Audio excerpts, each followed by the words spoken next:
Hello, Teknotek DIY. Oh, ito yung bagong gawa naming pocket e-bike. Motor.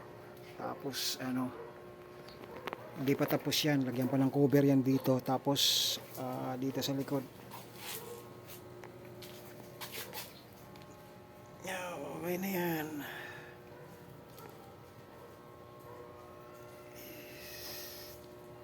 Tapos may remote pa yan. Naka-remote. 3 speed. Yan, medyo malabo, hindi makikita yata. Oh.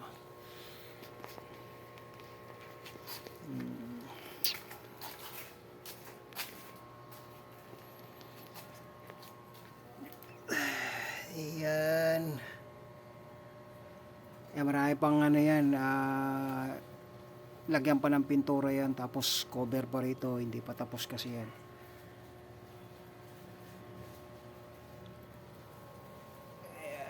Ay.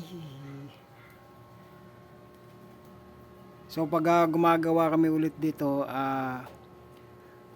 subscribe na lang kayo sa channel namin sa YouTube, Teknotek DIY, para makikita nyo kung paano gagawin. Kasi mag-assemble pa kami ng bagong ganto.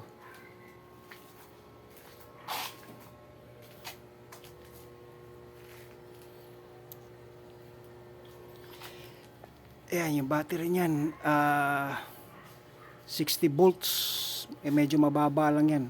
Ano lang yan, nasa 6 ampere. Pero kaya niyang tumakbo ng abot ng 7 kilometers. 7 o 8. Ayan. O lampas pa, depende sa pag-throttle nyo. Kaya yan muna guys, update ko na lang kayo sa mga sumusunod na video namin tungkol sa pocket bike, e-bike, stand scooter, at saka iba pa. Don't forget to thumbs up and subscribe. Wala namang bayad ang mag-subscribe sa YouTube. Maraming salamat sa panonood.